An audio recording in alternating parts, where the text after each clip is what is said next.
If you played Pokémon Red or Blue back in the 90s, you probably remember Lavender Town. It stood out from every other town in Kanto. The music was unsettling, the people mourned, there was a tower full of dead Pokémon. Suddenly, the bright adventurous world of Pokémon felt more like a funeral. But what pushed Lavender Town into legend wasn't just what was in the game. It was the story that grew around it, one that turned a simple melody into something much darker.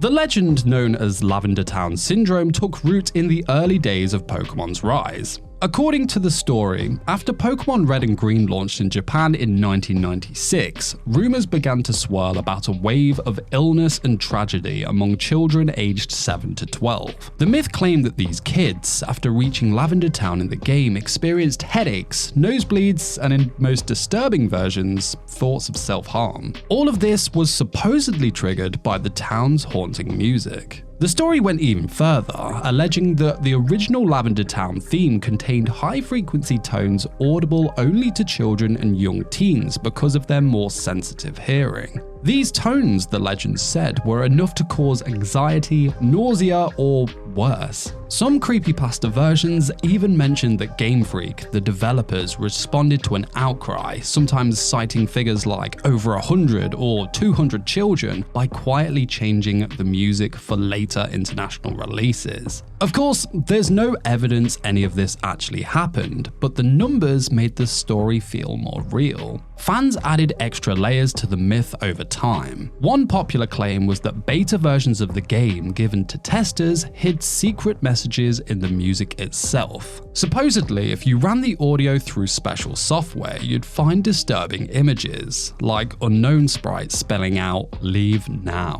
In reality, those spectrogram images were fan-made hoaxes, but they helped fuel the legend's staying power. The idea that something hidden and sinister could be uncovered by digging just a little deeper made the myth irresistible to curious fans. The legend's credibility got another boost from real events in Pokémon history. In 1997, nearly 700 viewers were hospitalized after a Pokémon anime episode featuring Porygon triggered seizures. Even though this incident had nothing to do with Lavender Town or its music, the fact that Pokémon could cause real harm made the legend seem possible. What made Lavender Town Syndrome so effective was how it tapped into the unease players already felt. The music was genuinely off-putting, and the story took advantage of that, blurring the lines between what was in the game and what could be lurking beneath the surface. But if this legend was just a myth, why did so many people believe it?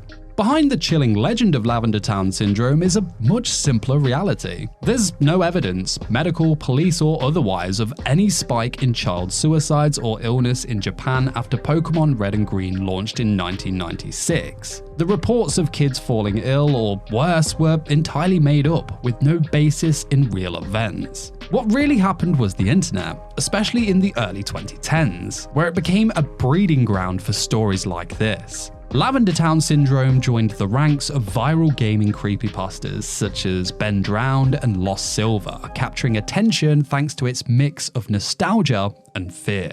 The structure of the original story made it perfect for sharing. It first appeared on platforms like 4chan in 2011 as short, easily copied blurb. Because it was so concise, it spread quickly among forums and social media, carried by users who wanted to spook their friends or just see who else would fall for it. The myth's details, like the supposed "Leave Now" message hidden in the music spectrogram, added an extra layer of credibility, even though these were fan-made hoaxes. For a lot of players, tools like spectrogram analyzers felt mysterious and high-tech, making the legend seem more plausible. Expectation played a big role too. When people heard that the Lavender Town theme could cause headaches or unease, some actually started to feel those symptoms just by listening. This is the nocebo effect in action. If you expect something bad to happen, your mind can convince you that it's real. The story's ability to trigger these reactions, well, it made it feel more authentic. Another reason the myth stuck was its Japanese setting. For most Western fans, the idea that something dangerous lurked in an early version of the game released only in Japan made it much harder to fact-check. The cultural and language barrier gave the legend an air of mystery, making it seem just out of reach and impossible to fully debunk. But the real staying power of Lavender Town Syndrome comes from how it taps into our memories. The story isn't just about a song, it's about the fear that something so familiar and innocent could hide a darker truth. And maybe, in a way, Lavender Town really was hiding something unsettling in plain sight. Lavender Town's darkness isn't hidden in myths or rumors, it's woven directly into the game itself. Unlike any other place in Kanto, Lavender Town stands out as the only location where players face the reality of death, loss, and grief all head on. At its center is the Pokémon Tower, a looming graveyard filled with the graves of hundreds of Pokémon. The moment you enter, the mood shifts. Bright adventure gives way to somber quiet, and the usual sense of progress is replaced by reflection and mourning. Lavender Town never had a gym. It's not a place for battles or victory, but for remembrance.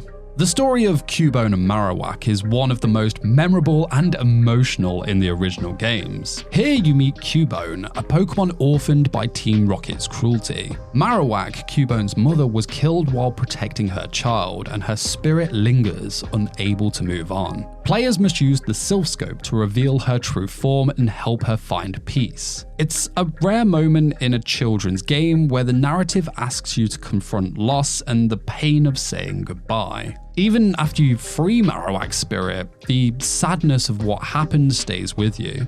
Inside the Pokemon Tower, the sense of unease deepens. Before you obtain the Sylph Scope, the ghosts you encounter are nothing but vague, shadowy shapes. You can't battle or catch these ghosts, you can only run. For many, this experience mirrored the confusion and fear of facing something unknown, especially as a kid. The game pushes you to find a way to understand and process what you're seeing, turning the tower into a symbol of childhood fears about death and the unknown. Even the town's design adds to its unsettling reputation. The muted purple and grey palette, the empty streets, and the minimalist buildings all create a sense of isolation. The music, with its atonal, jarring chiptune notes, it keeps you on edge the whole time you're there. Junichi Masuda composed it to feel off-kilter, and it's become one of the most iconic and unsettling tracks in video game history. But there's more lurking beneath Lavender Town's surface than just what's obvious. Some of the creepiest details are easy to miss, and they only add to the town's strange reputation. Now, if you grew up exploring every pixel of Pokémon Red or Blue, you might think you've seen all there is to Lavender Town, but some of its most fascinating details are tucked just out of sight, waiting for players to stumble across them. Let's start with that ghost sprite we mentioned in the Pokémon Tower. Its appearance isn't just a random design, it's modeled after the Yurei from Japanese folklore. These spirits are said to be bound to the world by unresolved trauma or tragic deaths, and their pale, drifting forms show up in all kinds of Japanese ghost stories. By building the ghost sprite on this tradition, the game taps into a cultural unease about death and the afterlife that goes far beyond what you'd expect from a kid's game. It's not just the look, but the feeling of something old and unsettled woven right into the gameplay. Then there's Mr. Fuji, the gentle caretaker of orphaned Pokemon in the Lavender Volunteer Pokemon House. Most players remember him for his kindness, but his backstory goes much deeper.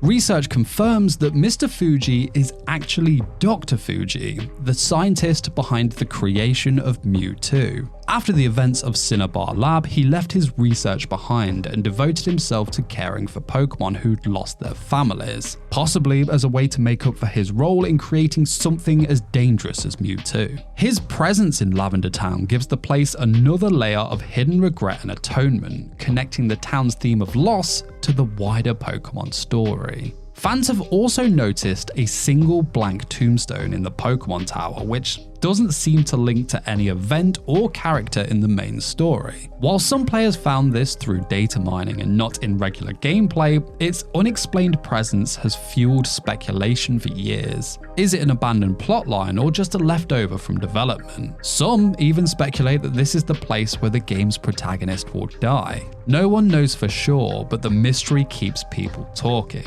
And then there's the fan theory that Lavender Town's isolation and strange atmosphere aren't just about the ghosts you see. Some players have speculated that the town's design, with its missing Pokemon, muted colours and cryptic NPC dialogue, was meant to make you feel cut off, even if you didn't realise it at the time. Everything here works together to create a sense of separation from the rest of the Pokemon world, and that feeling sticks with you long after you leave. These details, some rooted in folklore, others in hidden lore or fan speculation, well, they help explain why Lavender Town still stands out. They plant ideas that linger, making the town feel both familiar and unsettling.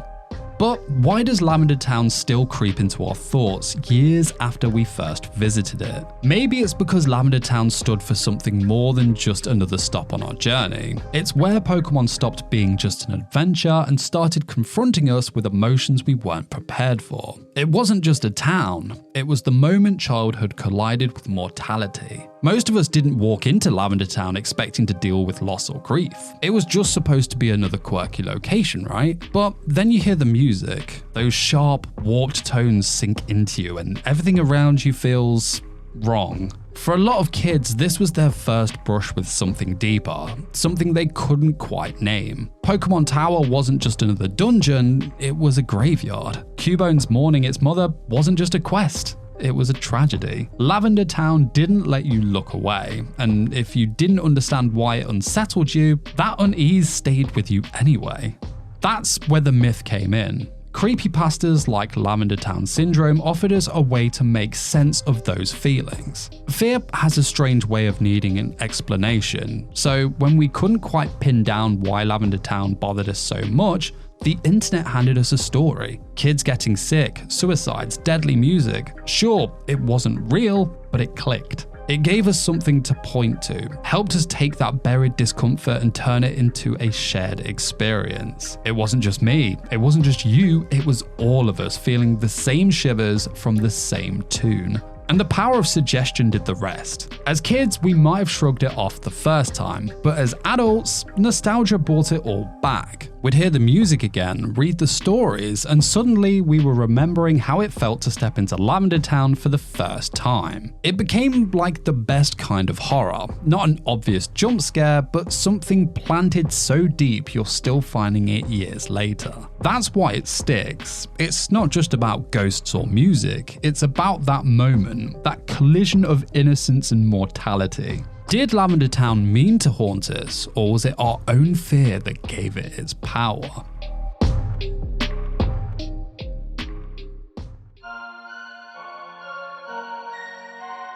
Now, there's a lot more where this came from. The shows and games we loved as kids, well, they're all hiding a lot more than we realized at the time. If you want to keep exploring the darker side of nostalgia, I'm talking games, shows, cartoons, and creepypastas, well, you're in the right place. Welcome to Route 414, hit that subscribe button, and maybe leave the lights on tonight.